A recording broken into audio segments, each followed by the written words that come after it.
안녕하십니까?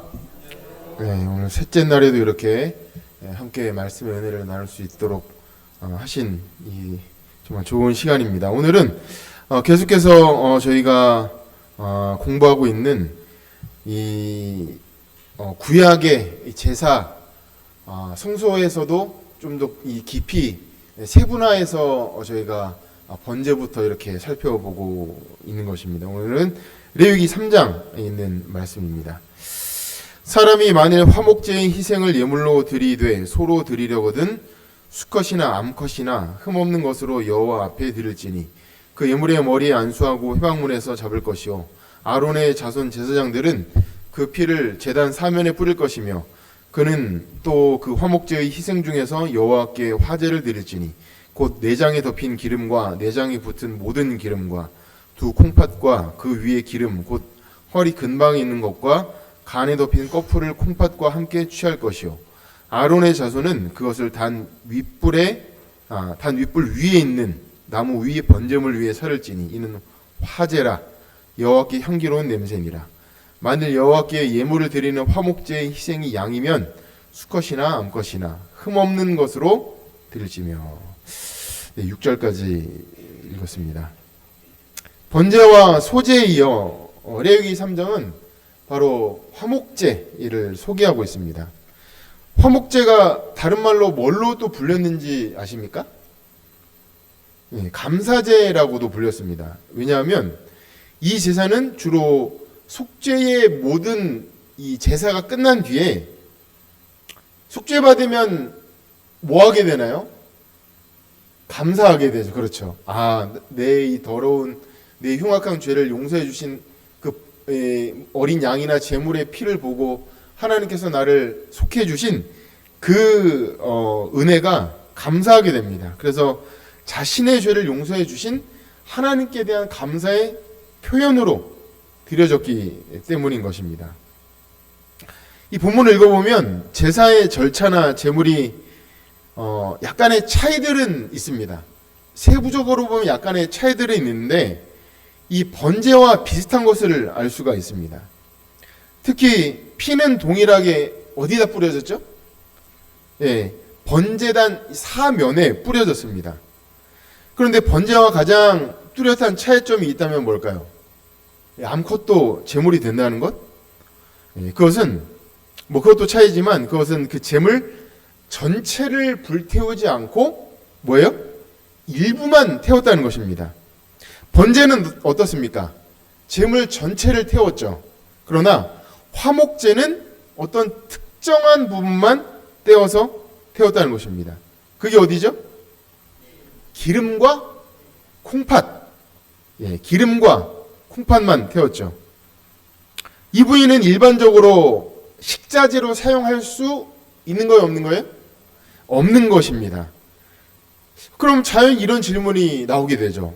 그러면은 식자재로 사용할 수 있는 기름과 콩팥만 태웠다면 그 많은 나머지 고기들은 어디로 갔을까요? 혹시 소 한 마리를 잡으면 몇 인분의 고기가 나오는지 아십니까? 제가 횡성에 작년에 1년 지났는데 아직 횡성 한우는 못 먹어봤어요. 소는 많이 봤는데 옆집도 저희 집 사택 옆집도 소를 키우고 있어요. 제 집사님도 소를 키우시는데 소를 안 주시더라고요. 소를 키우시고 계시는데 소 한 마리를 잡으면 보통 몇 인분의 고기가 나올까요? 2,000명이요? 오, 네. 한우에 보통 한 마리의 무게가 얼마나 나가는지 아세요? 600kg이 나온답니다. 그것을 도축을 하면 못 먹는 거 다 빼고 나면 정육된 고기가 얼마나 나올까요? 맞습니다.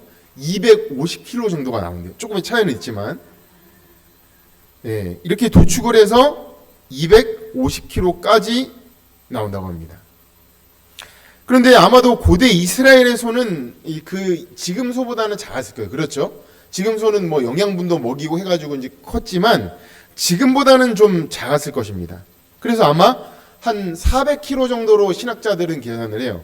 그러면 그 소를 잡으면 한 150kg 정도의 이 정육된, 그러니까 먹을 수 있는 그 고기가 나온다고 합니다. 음식점에서 쇠고기를 예를 들어서 200g을 1인분으로 기준하면 소 한 마리는 약 775인분이 됩니다. 그런데 만일 우리가 그보다 잘 먹는다고 하면 500인분이라고 쳤을 때 그 500인분의 고기에 행방이 묘연한 거예요. 그렇죠? 기름과 콩밥만 떼서 제사를 드리니까 이 500인분의 고기는 도대체 어디로 간 것인가? 양이나 염소의 경우라고 쳐도 최소 50, 100인분 이상의 고기가 어디로 사라지냔 말입니다. 네. 뒤로 추적해 나가던 중에 레위기 7장에서 저희가 단서를 발견할 수가 있습니다. 제가 일부만 좀 읽겠습니다. 7장. 그 기름은 단 위에 불사를 것이며 가슴은 아론과 그 자손들에게 돌릴 것이며 또 너희는 그 화목제 희생의 우편 뒷다리를 제사장에게 주어 거제를 삼을지니 아론의 자손 중 화목제 희생의 피와 기름을 드리는 자가 그 우편 뒷다리를 자기의 소득으로 삼을지라. 내가 이스라엘 자손의 화목제 중에서 그 흔든 가슴과 든 뒷다리를 취하여 제사장 아론과 그 자손에게 주었나니 이는 이스라엘 자손에게 받을 영원한 소득이니라 그랬습니다. 고기 일부를 저희가 찾았습니다. 그렇죠? 뭐예요? 가슴과 뒷다리. 가슴이면 갈비살인가요? 대충 갈비살과 다리살. 이것은 제사장들에게 이제 소득으로 주어졌다는 거예요. 이처럼 성경을 읽어보면 하나님께서는 11조에 의존하는 그분의 전임 사역자들을 위한 규정을 제정하여 주셨음을 우리가 자주 확인하게 되는데요. 왜 이런 규정들이 있었을까요? 왜냐하면 이로써 백성들은 자연스럽게 제사장 신분, 제사장 분들을 이 직분을 가진 사람들을 업신여기지 아니하고 존중하고 높이 평가하고 존경하라는 의미, 그렇게 평가되었기 때문에 그렇습니다. 백성들은 이 제사장들이 자신들이 구별한 11조에 의존하고 살고 있으니 그들이 자신들에게 급여를 받고 고용된 자들과 같다는 이 잘못된 판단에 빠질 염려가 있었습니다. 만일 생각이 여기에 이르게 되면 그들의 뜻대로 제사장들의 사역에 관여할 권리가 있다는 이 결론을 내릴 위험이 있었다는 것입니다. 그러나 본문은 그 고기를 제사장들에게 준 주체가 백성이 아니라 누구예요? 하나님이심을 분명히 말하고 있는 것입니다. 즉 백성이 드린 11조나 제물은 이미 누구의 소유였어요? 이미 하나님의 소유가 된 것이므로 더 이상 백성들의 권리가 미치지 못할 것이며 하나님께서는 그 뜻대로 그분이 존귀케 한 자들에게 주심으로 그들을 백성 앞에서 높이셨다는 것입니다. 그러나 이것은 계급이 아니죠. 상하 계급이 아니라 영적인 자유와 독립을 의미하고 있습니다. 오늘날도 11조에는 여러 이제 논란들, 저희 교단 안에서 혹은 밖에서 여러 논란들이 있는데, 그러나 대부분 그것은 11조가 본질적으로 누구의 것인지에 대한 오해에서 이제 초래됐다는 것입니다. 먼저 그것은 목회자가 제공하는 또 사역하는 그 어떤 서비스의 대가가 아닌 것이죠. 11조 혹은 이 받는 월급이 목회자가 제공한 서비스의 대가였다면 더 유능하거나 더 많은 시간을 사역하는 목회자는 더 많은 보수를 받아야 할 것입니다. 그렇다면 이 11금은 피땀 흘려 일한 성도들의 것인가? 그렇기 때문에 목회자들의 진정한 보스는 이 상사는 다수의 백성들이 될 것인가? 결코 그렇지 않죠.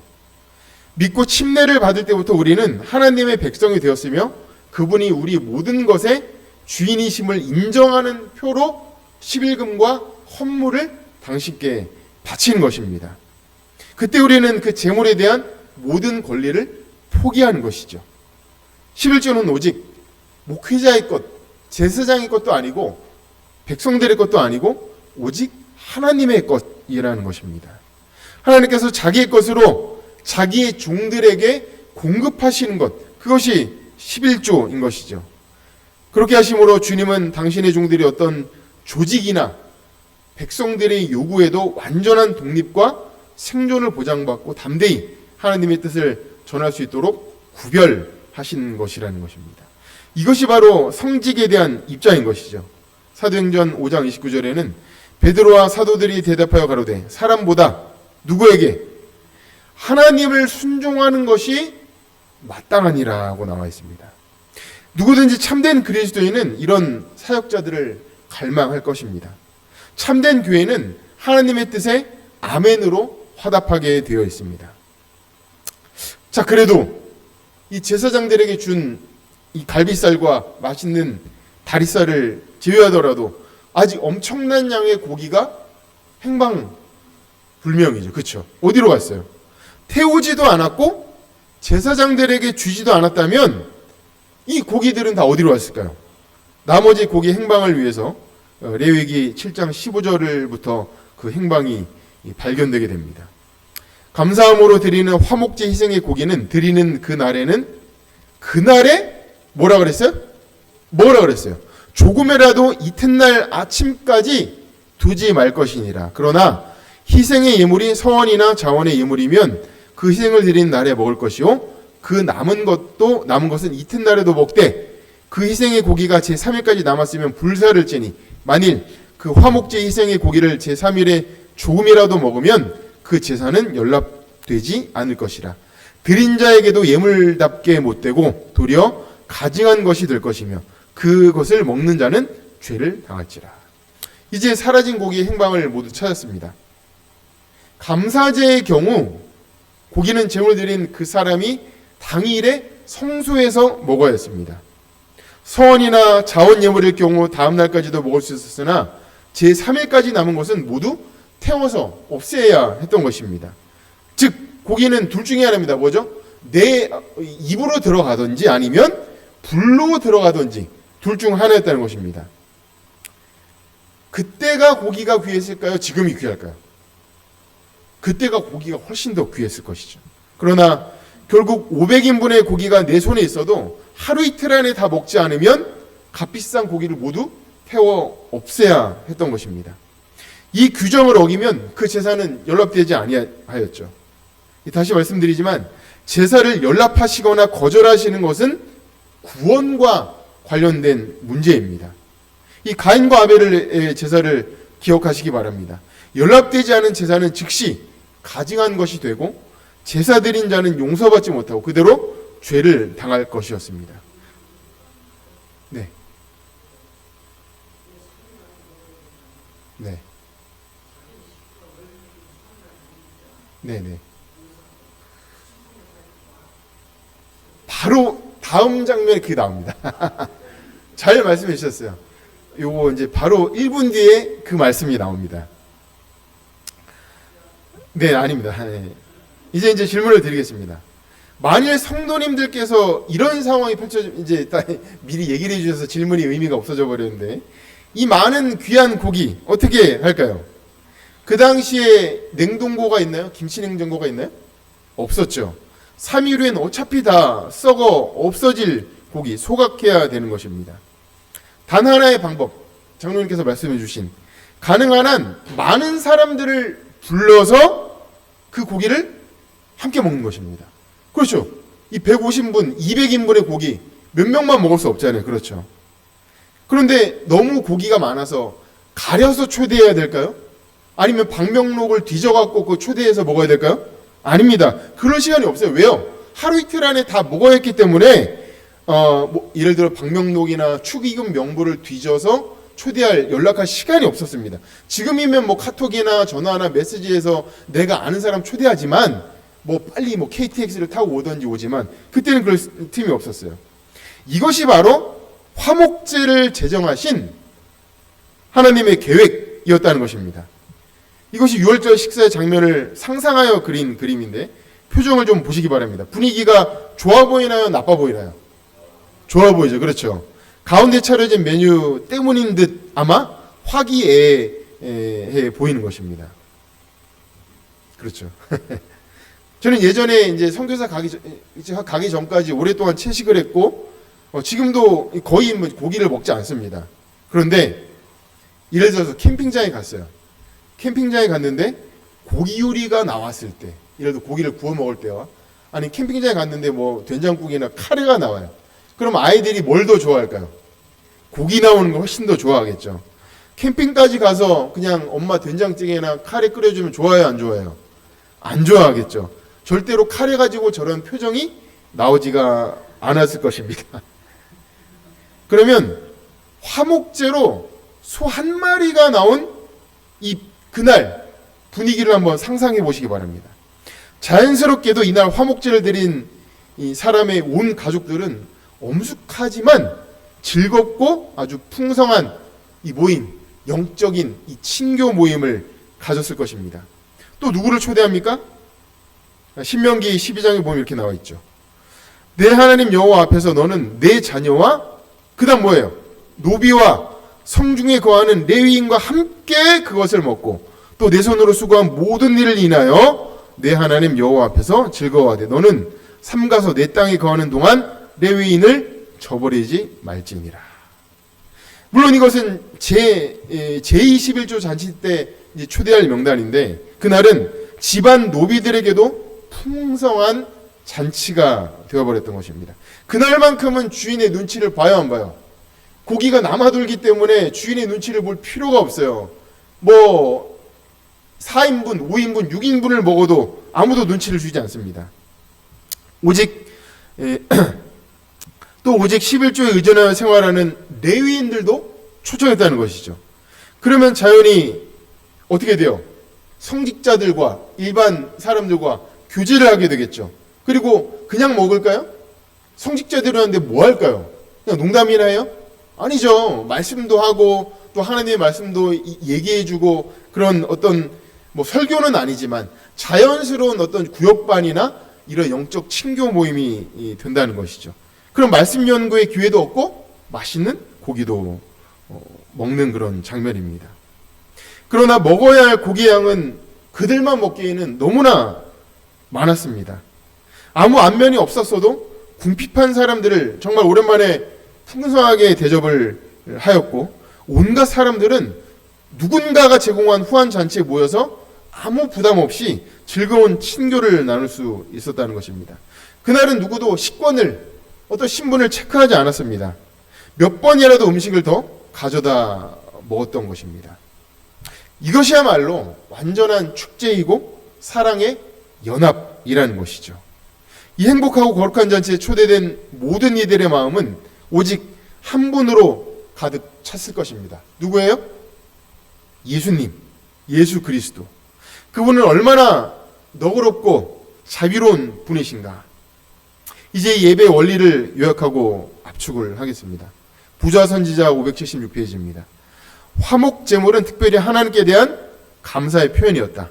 이 제물 중에 기름 많은 번제단에서 불태워야 했고 특정한 어떤 부분은 제사장들을 위하여 남겨두었으나 대부분은 제물을 바친 사람에게 다시 돌려주어 그들로 희생잔치를 베풀어 저희 친구들과 함께 먹도록 하였다.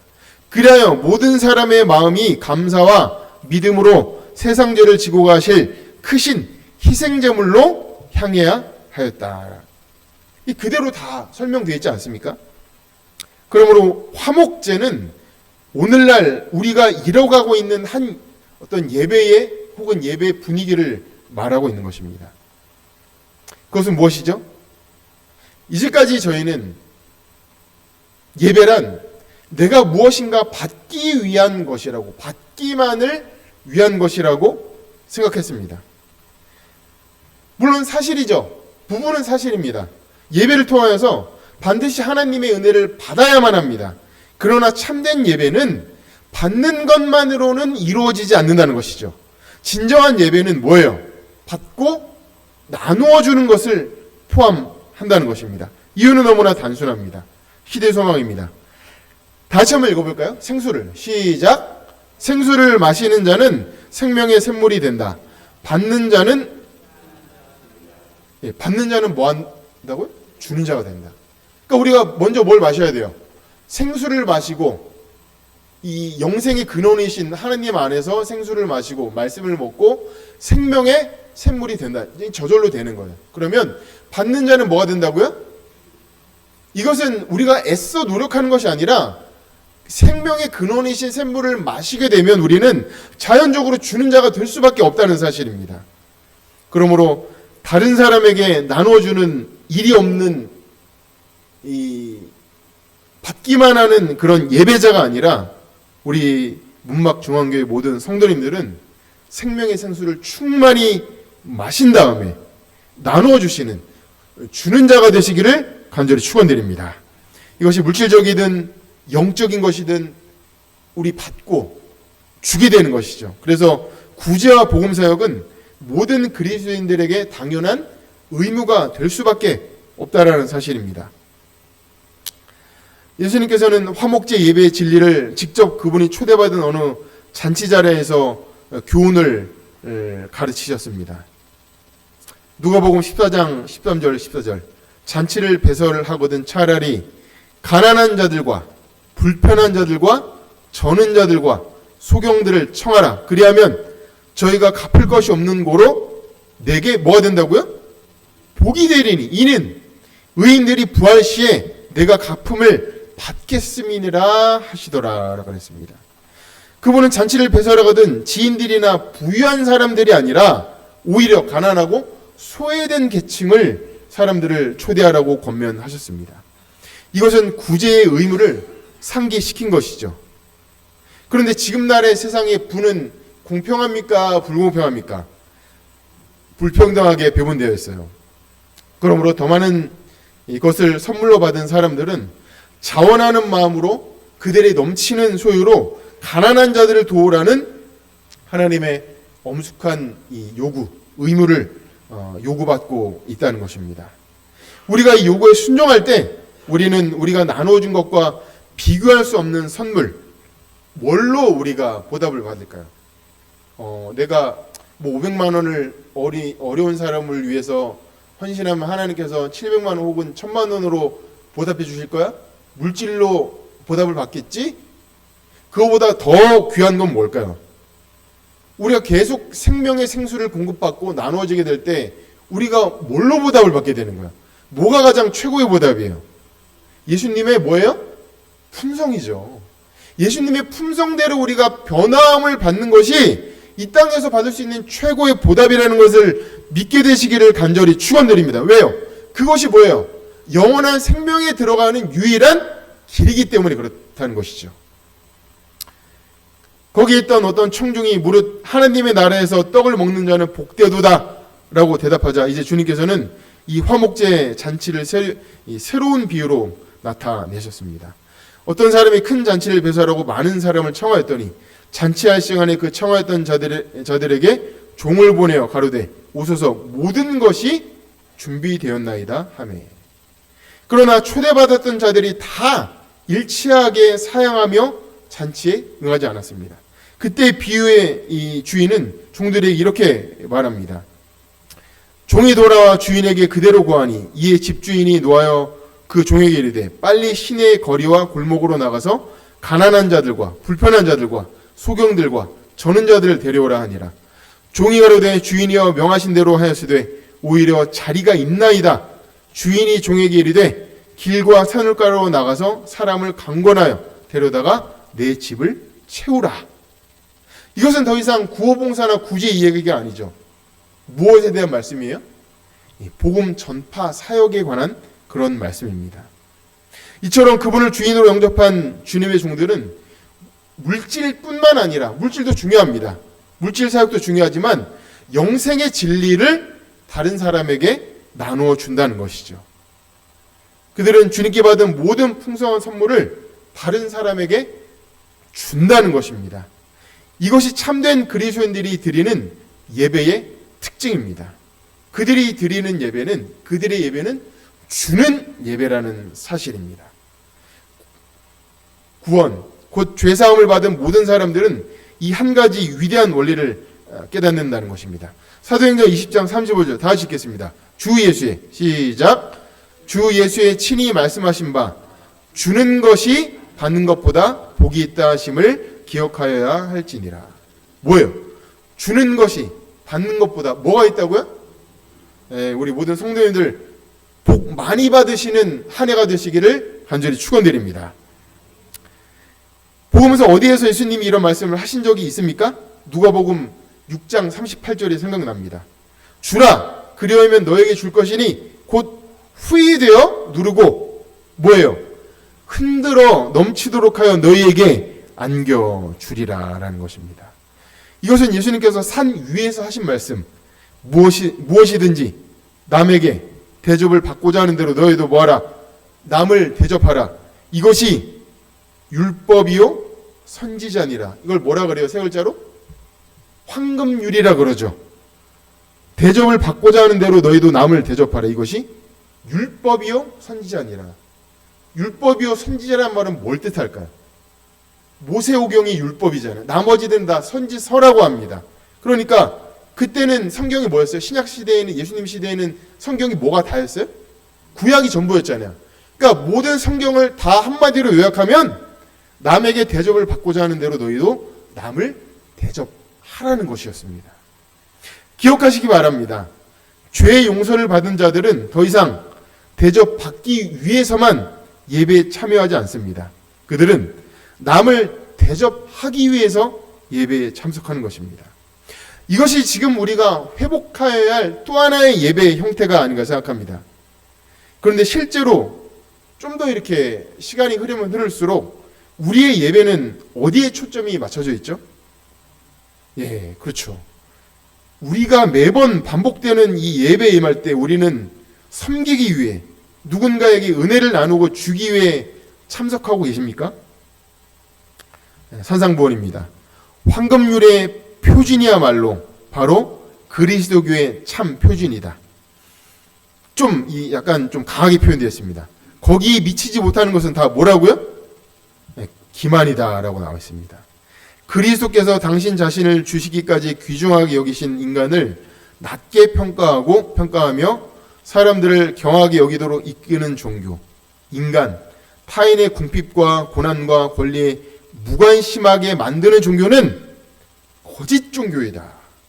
좀 화인 여사께서 좀 강하게 표현하셨습니다. 왜냐하면 그때에도 그 당시에도 예배에 대한 어떤 어려움과 부담이 있는 걸 보셨고 앞으로도 그것을 보셨기 때문에 저렇게 이게 표현을 하셨던 것입니다. 즉 받기만 하려는 예배, 타인의, 동료의, 이웃의, 내 친한 사람들의 결핍에는 무관심한 예배, 그리고 주기 위한 아무런 의무감이 없는 예배는 다 기만이라는 그런 말씀인 것이죠. 기만은 사기라는 표현이고 공익을 위한다는 거짓말로 사익을 추구하는 집단에게 이런 표현을 하고 있습니다. 실무교훈입니다. 우리는 남에게 주기 위하여 구해야 한다. 받을 수 있는 자격은 나누어 줌으로써만 유지된다는 것입니다.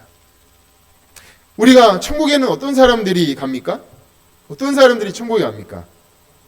천국은 주기 위해 사는 사람들이 가는 곳이라는 것입니다. 그렇기 때문에 우리의 예배들도 이와 같은 요소를 다시 한번 회복해야 하는 것입니다. 어떤 요소요? 우리도 복음에 참여하고 은혜를 나누어 줄 수 있는 그런 예배인 것이죠. 이것이 성경이 가르치는 교회의 본질이라는 것입니다. 우리의 사고방식에 오랫동안 뿌리 내려온 관습과 편견은 제거되어야 하죠. 존 스토트는 이렇게 얘기했습니다. 다른 모든 단체들은 구성원들의 이익을 위해 존재하지만 교회는 그렇지 않다. 우리는 서로에게 뭘 진다? 책임을 진다 그랬습니다. 모든 다른 단체들은 영리단체이지만 교회는 뭐예요? 비영리단체예요. 그래서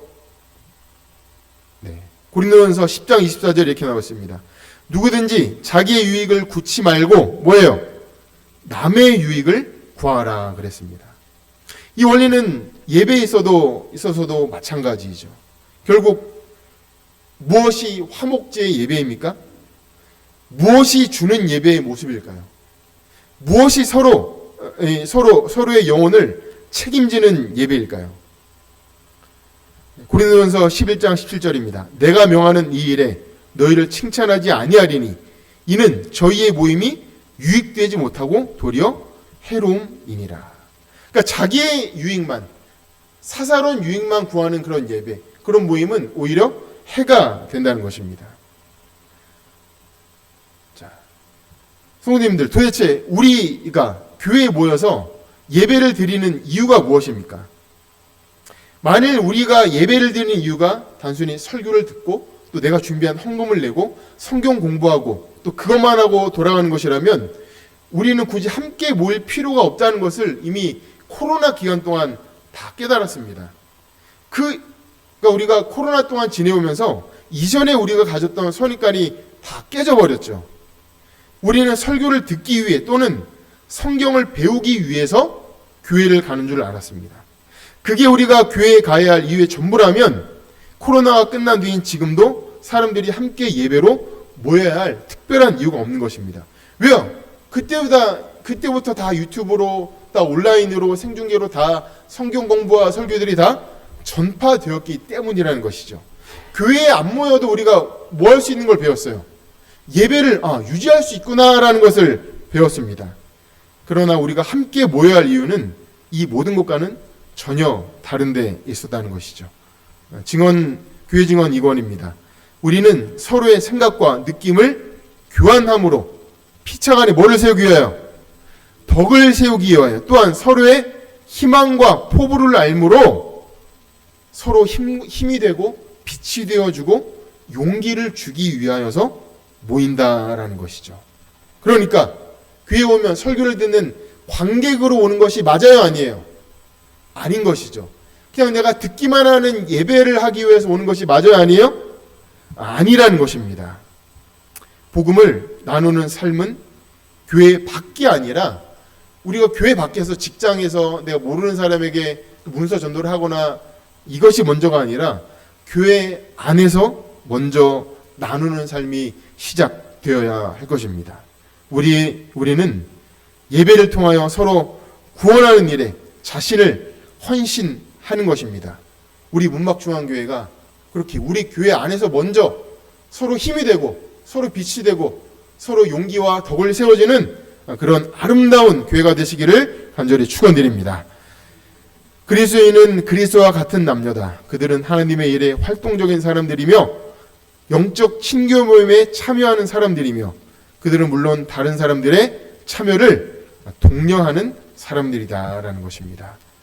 우리의 모임이 그냥 친교 모임도 아니고 그냥 어떤 예배를 듣기 위한 모임도 아니고 영적인 친교의 시간이 되어야 한다는 것입니다. 그리고 우리가 여기서 힘을 받았다면, 위로가 됐다면 우리 주변에 있는 사람들도 여기에 초청한다는 것이죠. 우리가 다른 그 어떤 것보다 죄사함을 받은 사람들은 그 용서받은 것이 너무 크기에 사람들을 초청하여 나눠주지 않을 수가 없다라는 것입니다. 그들은 이 큰 선물을 나누기 위해 함께 예배로 모일 수밖에 없다는 것이죠. 이것이 바로 화목제의 진리라는 것입니다. 이제까지 우리가 살펴본 모든 제사는 구속의 깊은 원리를 나타내고 있습니다. 먼저 번제이자 첫째 날 우리는 어디로 돌아가야 된다고 그랬어요? 성경, 말씀으로 개인의 번제단으로 돌아간다고 말씀드렸습니다. 거기에서 우리가 예수님을 만나고 죄사함을 받는다면 우리는 먼저 모든 것을 다하여 하나님을 사랑하고 삶으로 드리는 예배, 삶으로 예수님을 섬기게 될 것입니다. 그리고 우리는 이웃을 사랑하여 우리가 받은 그 은혜를, 복음을 주위 사람들에게 아낌없이 나누게 될 것입니다. 이 구속의 원리가 초대교회의 예배에 그대로 나타났습니다. 우리 한번 길지만 다 같이 읽어볼까요? 날마다 시작! 날마다 마음을 같이하여 성전에 모이기를 힘쓰고 집에서 떡을 떼며 기쁨과 순전한 마음으로 음식을 먹고 하나님을 찬미하며 또 온 백성에게 칭송을 받으니 주께서 구원받는 사람을 날마다 더하게 하시니라. 이 주는 예배, 나눠주는 예배, 나누는 예배, 그들의 예배는 초대교회의 사람들은 뭐하기 위해 모였다고요? 마음을 같이 하지만 나눴다는 것입니다. 나누는 거예요. 주는 것이에요. 시대소망에 보면 거룩이라는 단어를 우리가 이제 연구할 때 많은 신학자들이 표현했지만 거룩은 주는 것이다, 이렇게 표현되어 있습니다. 그들의 풍성한 사랑의 잔치로 온 세상이 초대를 받았고 날마다 구원받는 사람이 더해진 이유는 뭐냐면 바로 나누었기 때문에 그렇다는 것이죠. 함께 떡을 떼며 기쁨과 순전한 마음으로 나눈 것입니다. 이것이 마지막 때에 우리가 회복해야 할 예배입니다. 마지막 때로 갈수록 사람들에게서 뭐가 없어져 가고 있어요? 사랑이 식어져 가고 있습니다. 나눔이 식어가고 있어요. 주는 것이 식어져 가고 있습니다. 우리 가운데 이 귀한 이 화목제의 예배, 나누고 주고 은혜를 전파하고 전하는 이 화목제의 예배, 이 제단이 우리 모든 문막중앙교회 성도님들 개인마다, 가정마다 이 교회에 회복되기를 바라면서 말씀을 마치겠습니다.